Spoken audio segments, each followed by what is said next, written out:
Welcome to Poor Millionaires. Today's guest is Philipp Mattheis.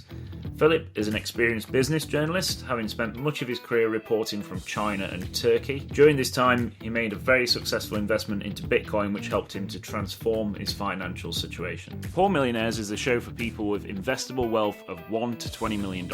We strive to educate, connect, and inspire, to give you the tools you need to thrive and secure lasting prosperity for yourself and for your family. PoorMillionaires.com. Invest with ambition. This podcast is for educational purposes only.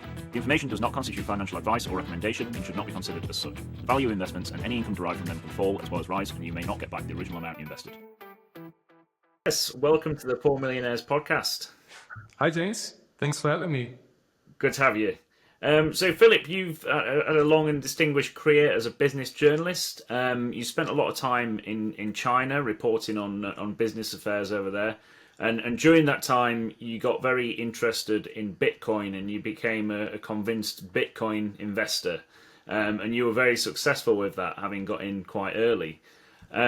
So you're also someone who's taken, overall control of the finances, and I guess we'd describe you as a sovereign individual.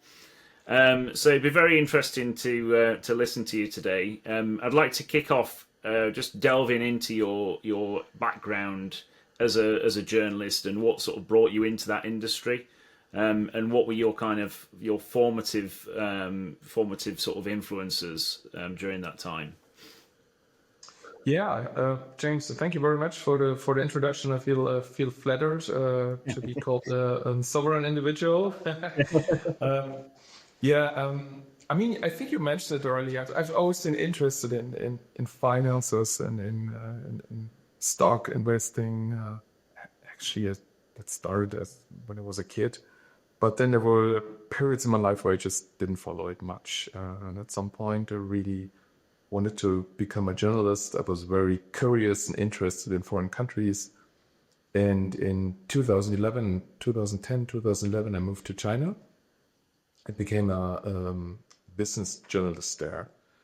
And I think a few strings or a few threads came together in my life, because I remember it was about 2013, 14. I was researching an article about capital flight, about rich Chinese millionaires, and they used Bitcoin for that.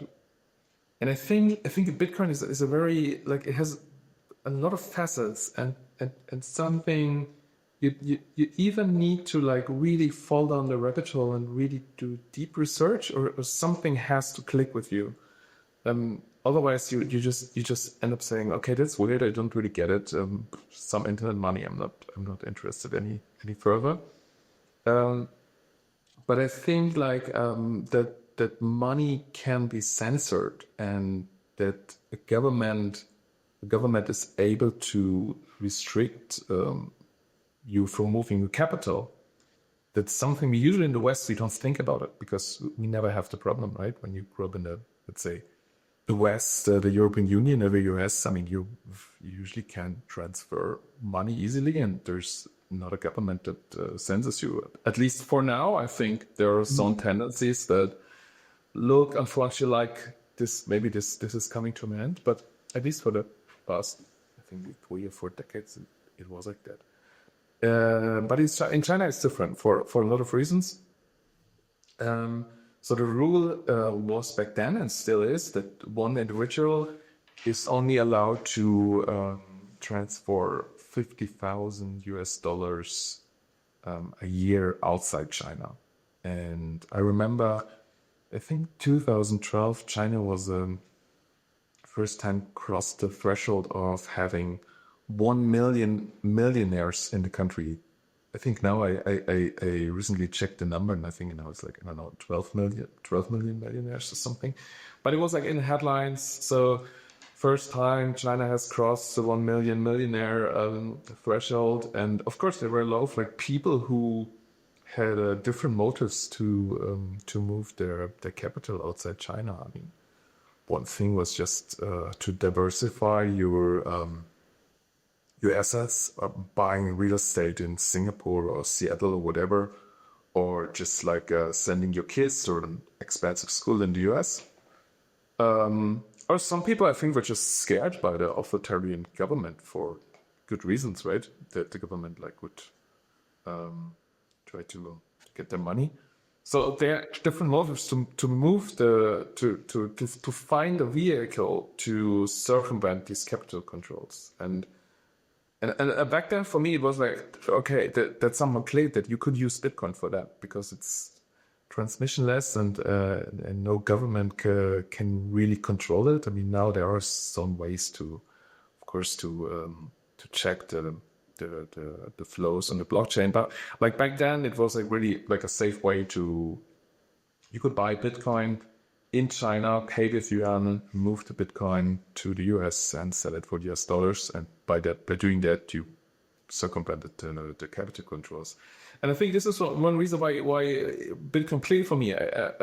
I instantly understood its purpose, and I think this and some other things as well like made me buy it. And that for sure it was probably the best investment I did in my life. Yeah, but like to really understand it actually came later. That 2013-14, it was just like, okay, let's give it a try. It seems interesting, and I get the capital flight capital control thing. So we'll dig into the whole Bitcoin rationale a bit later, but so I just want to sort of get to grips a little bit with your kind of experience of China, and because I think it's a place where not many people from the West have actually travelled. I mean, I've never been there.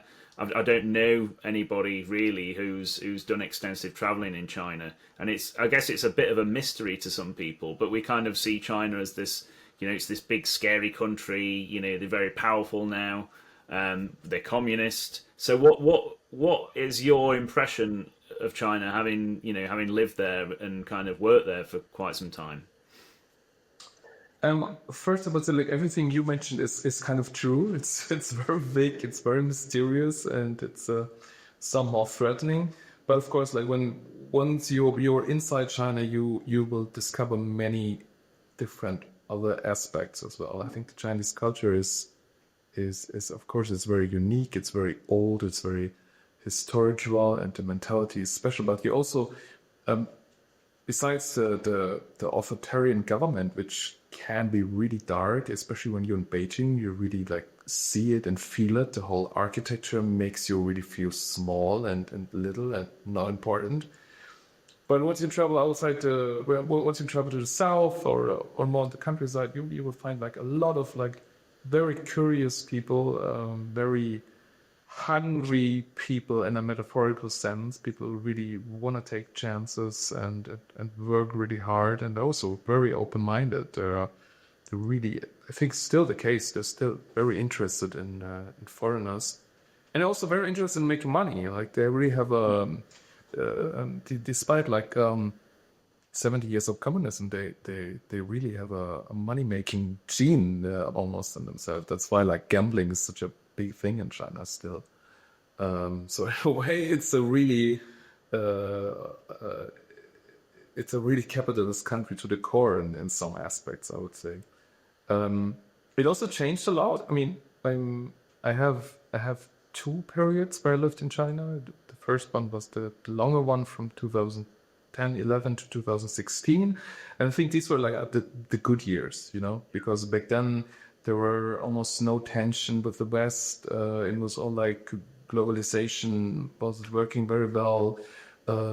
Especially like German factories were opened actually by the week, and everybody was making good money and everybody was happy. But I think with around 2014, this started to change. And then I left China in 2016 for Turkey. And I spent like 4 years in Turkey. That's maybe another thing why I understood Bitcoin better, because Turkey had a very high inflation back then, and so it was another motive for people to find a hard asset to protect their wealth and their savings. But anyway, back to China. Like I came back to China in 2019, so shortly before COVID started, and I think this was it was a big change to the year when I left. So everything was a little bit, not a little, actually everything was, there was more surveillance, there was more order, there was also more suspicion by the Chinese people. So you really could see how the propaganda and the new agenda under Xi Jinping has changed the country. On the other hand, like it got more modern. It's like back then in 2010, it was still like a very chaotic and sometimes very dirty and crazy place. And in 2020, 21, when I left, it started to resemble a little bit more to at least Shanghai. Like it really started to look a little bit more like Singapore, like very clean and very modern and efficient. So you mentioned when it comes to Bitcoin, there's kind of like two aspects: the whole protecting your money against inflation, which you really I guess really understood when you were in Turkey with the high hyperinflation over there, and then I guess with China, it was more the kind of the having control over your own money aspect to it that really kind of hit home with you. So those two things combined, I guess, gave you like this really sort of strong ideological framework as to why Bitcoin is kind of really compelling. So does that, first of all, like kind of accurately sum up your experiences? And second, when was it that you kind of moved heavily into Bitcoin? And where does that sit in your portfolio now in terms of overall exposure, shall we say? Yeah, I think it's accurate what you said, but like it took me a couple of years to like really finally like fall down the rabbit hole, how Bitcoiners call it, right? Yeah. And I think it was in the bear market 2018. Yeah. For your listeners to remember, like Bitcoin, I think it started early 2017 with around $1,000. And then until December, until like end of the year, it went up to 18,000, which was like a blow off top, right? It really like didn't last long there, and it collapsed back to like 2 or 3,000. But I think it was that time when Bitcoin really hit a kind of mainstream part of the mainstream, and it also at the same time I think a so-called culture has emerged back then. Like there were a lot of like podcasts. I really enjoyed the British podcaster Peter McCormack. I don't know if you know what Bitcoin did podcast. I think he started around in 2018, and I remember he had a tweet pinned to his Twitter thread where he said like, "Hey, I used to have life-changing money and I lost it again because he was gambling with Bitcoin and altcoins." But I think it was back then when really a subculture emerged, and I think to this day it's a very interesting and very vibrant and intellectually stimulating subculture where just the whole hard asset gold bug thing. I mean, it always was a little bit like, I don't know, old for like older distinguished person, but suddenly everything, like the whole money thing, like it just became like hip and cool and exciting and super interesting. And I think this like led me deeper into the Bitcoin rabbit hole. And also like in this way I discovered gold. Like now I'm also a gold investor, and I think gold has a good place in one's portfolio. But the reason why gold is a good investment, I really understood on my Bitcoin travels, right? And I would say, like, coming to your second question, I think the overarching investment thesis is that Bitcoin is digital gold, and at some point it will reach the market capitalization of gold. And this would be nowadays price, it would be around, I don't know, 1 million or something like that. So there's still some way up to go. Gold's market capitalization is something like, is it 20 trillion, and Bitcoin's at, what is it, 2 trillion? Something Yeah, like something like that. So it's like 10x or something. Yeah, that people end up like with 1 million, given that the given the money supply from of today, right? And yeah, so now like what I do with my portfolio now is like I have like a, let's say like 30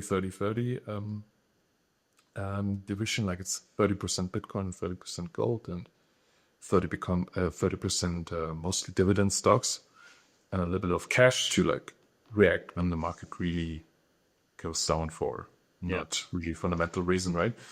And of course, then sometimes I ask Bitcoiners who read my newsletter, my Substack, and they're like, "Hey, well, why don't you go all in Bitcoin? Why do you have this boomer gold? They call it, right?" But I think it's just a personal thing. You can, I mean, once you get a little bit older, let's say like you cross like your 40s, you just your risk tolerance goes down, right?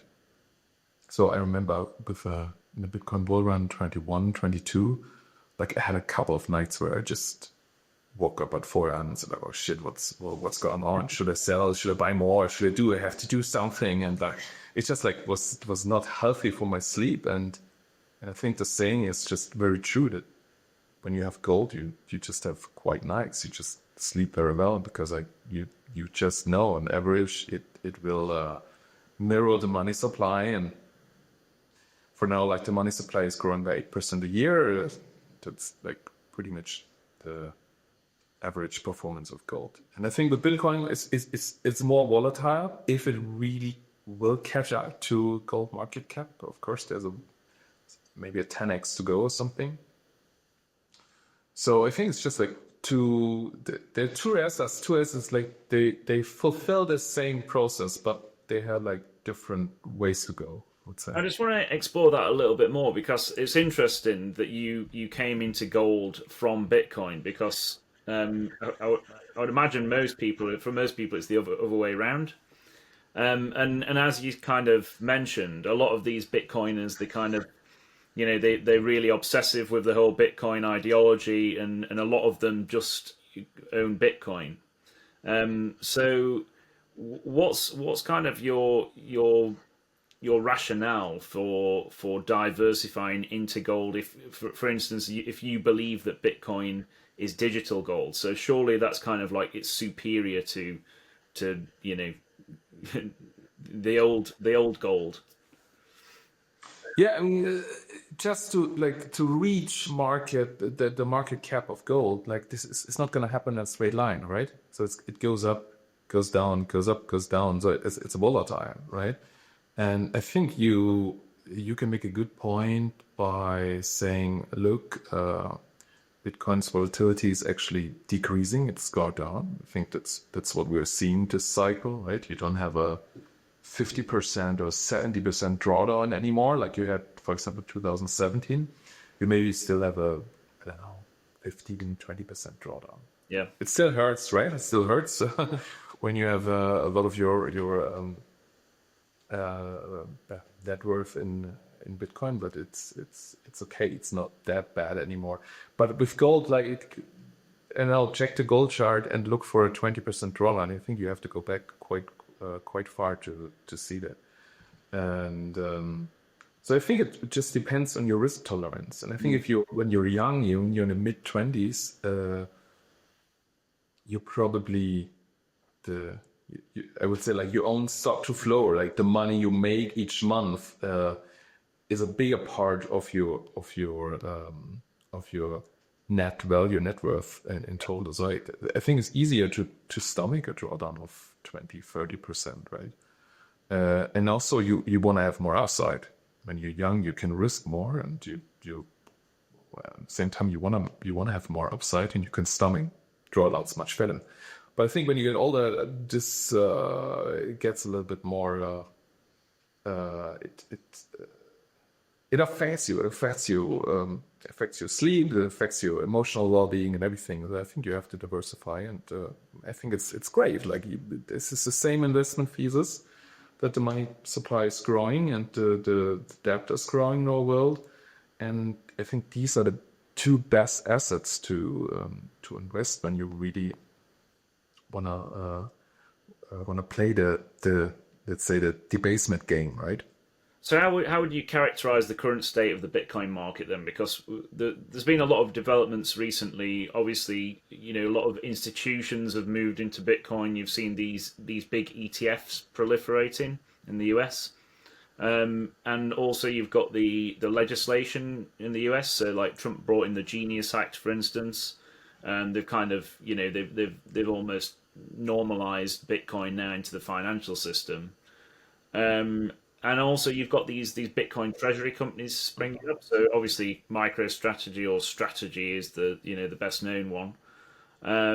So what are your thoughts on the whole Bitcoin ecosystem as it stands now, and how do you see it kind of developing in future? Yeah. I mean, first, I would answer as a journalist. I think as a business journalist or finance journalist, I think this is one of the most fascinating story to witness, right? It's amazing. Like Bitcoin was called the cockroach of the financial system, and look where it is now. Like it's just like right in the heart of the center of power at the White House, basically. And so this is just I think a very like fascinating, unbelievable story that we're witnessing right now. But like you said, I mean, Bitcoin has arrived in the center of the financial system. It's on the fringe anymore. You have the ETFs, you have the treasury companies. I think one big effect of it is that volatility is decreasing. Volatility is going down. Bitcoin is like becoming adult, or some people would call it maybe. The upside potential is limited now. It's not like 100x anymore, like 5 or 10 years ago, but maybe like 10x. And also the drawdowns are smaller. I think it also has moved away a lot from the original cypherpunk idea. And I think it's good that there are these Bitcoin maximalists in the world who always like point out, like, look where we came from. Look why Bitcoin actually does exist. It's not there. It's not only an Amagua thing. It's actually there to create a new financial system. And of course, with the ETFs and especially with the treasury companies, you're moving away from that. And also like it's not. I mean, Bitcoin is still, I would say, apolitical.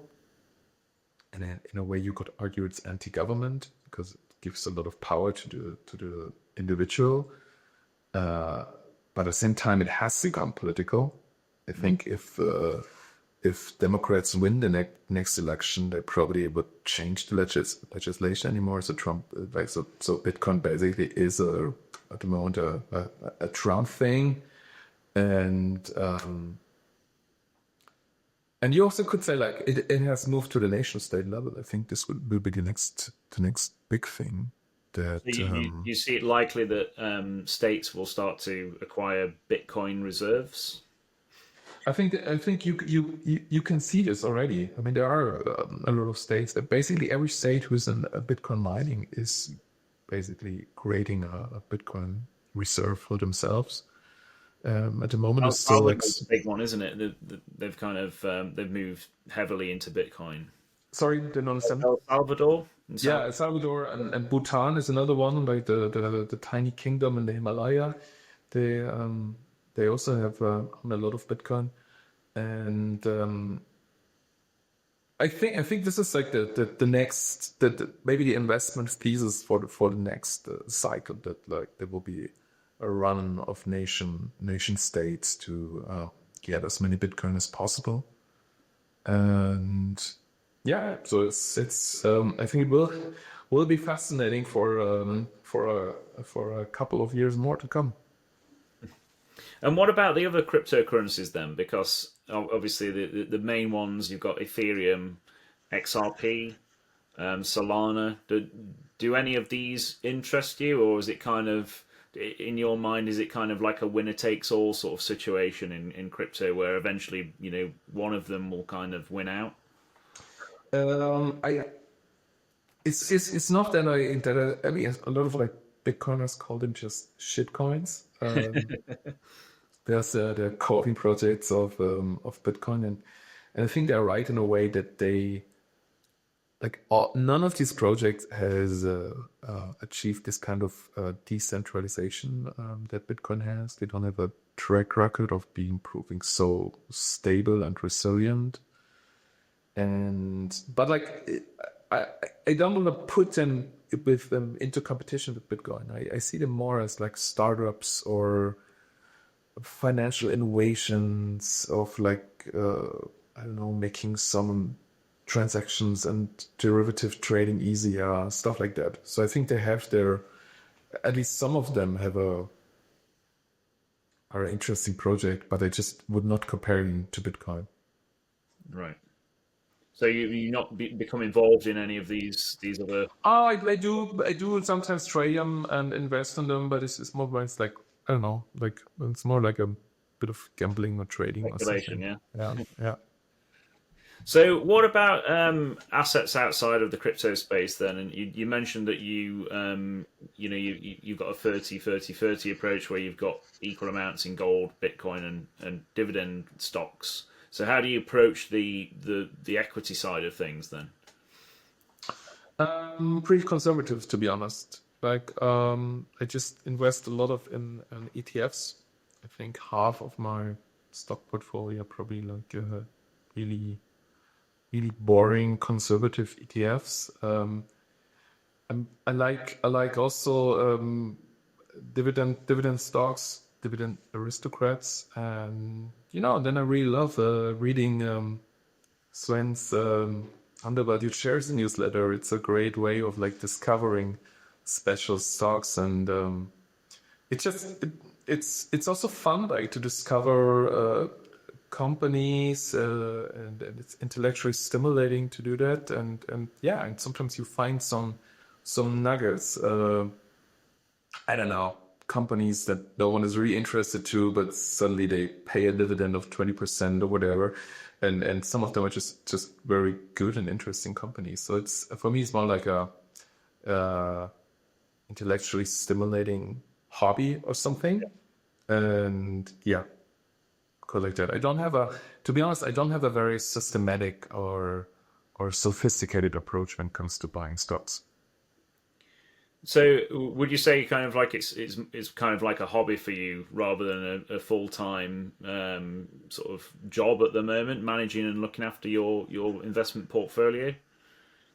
I still work as a journalist, but what I do now is slowly shifted, and still writing about my investment decisions. So I have a Substack called blingbling.substack.com where I weekly publish my thoughts about geopolitical or money related developments in the world, and I try to derive my investment decisions from these essays, and I see it's a very good exercise as well for myself to think over my own investment decisions, and to have it written down and check the thesis on it. But I think for the future, it will be more about just investing and writing about investing, which I think is a beautiful combination. I love writing, I love investing, so it's a good merge of the two. So plans to kind of quit full-time work and just focus on this? Yeah, I think so. I think this is the bigger direction. But I also still like doing journalism, and I like it because sometimes I just have to write about something, and I have to read about it and learn more about it. And this is why I love being a correspondent in China or Turkey as well. It was not everything coming out of on interest, but just by being there and having to do some work there, you discover so many things, and sometimes it's good to have a little bit a push from the outside. But I think at the end, it just will be intrinsic motivation. So what about, you mentioned you read Sven's undervalued shares newsletter. Are there any other sources of information that you might sort of recommend to listeners that could be useful? Good question. I read Sven's. I read a lot of other Substacks. There are too many now to mention them here. I think like maybe Doomberg is one of Yeah. the best known Substacks out there and one of the most successful ones. I love them. I really like Substack as a source of independent thinkers and like deep thoughts. And I think also this will be like the future, maybe not the future of journalism, but the future of, let's call it, of publishing. Because like you have, yeah, like I said, independent thinkers who do like really deep work on a certain subject. And it's really, I would say, really liberating as well to read these insiders. Yeah, I guess one of the advantages is that you're not kind of tied to any particular publications, rules and guidelines, things like that, and you can really kind of let rip in terms of your artistic license, shall we say, doing it. Yeah, it's absolutely. And by liberating, I mean like when you read the Financial Times or any other like financial newspapers, after where you realize there are certain agendas, there are certain paradigm out there that they just have to follow it. And sometimes, I mean, it's just liberating to get rid of that. Just give me the information, or maybe give me your own very special view of the world. Like it's also refreshing, right? Absolutely. So I always like to ask this question. What does wealth look like to you, and what does it mean in practical terms? That's a very good question. I think it has a lot to do with being able to do what you want. I think, and I think also when it comes to wealth, I've heard once a good expression like that there are three stages of wealth, and he compared it with plane tickets. Right, the first is like you can buy a plane ticket whenever you want, and definitely, I don't know, I don't get the third one, but like definitely another one is like you can fly business class And whenever then you they want. want a private jet. Yeah. I think that's a pretty good Yeah. measurement. But I also would say like people always have to do something. I think it's just a dream of 9 to 5 cubicle jobs and think, hey, if I have enough money, I just go on a beach and drink a cocktail. Yeah, do that for 2 weeks and you will feel like shit, right? Yeah, So I absolutely. think like people have to do something, and they have to do something meaningful and something they really like, and it's a process of, it takes time to discover that. And I think wealth can definitely like make it easier or help you with that process. So it's about kind of freedom of action and kind of having sovereignty over your own time and what you do with it, I guess. Absolutely. And the rest, I think, is just like luxury that sometimes makes life or everyday life a little bit easier. Yes, why not? Everybody loves it. But I think if you get like too fixated on that, it's just like you always will like feel bad after a while, because there's always someone who can afford a little bit more, and then you feel poor again, and then you're basically back in the rat race. So yeah, it's like you said. I think it's freedom or sovereignty about your own time and doing what you want. Philip, that's great. Just remind our listeners what your Substack is again and how they find that. My Substack is called blingling.substack.com. There's an English version out there as well. It's usually about like money, Bitcoin, and geopolitics. So I try to bring all the things that interest me together. It's a weekly newsletter. You can subscribe for it for free, and yeah. Brilliant. Philip, thanks very much. Thanks again to Philip for his time today. Don't forget to hit the like and subscribe if you enjoyed the pod. And thanks for listening.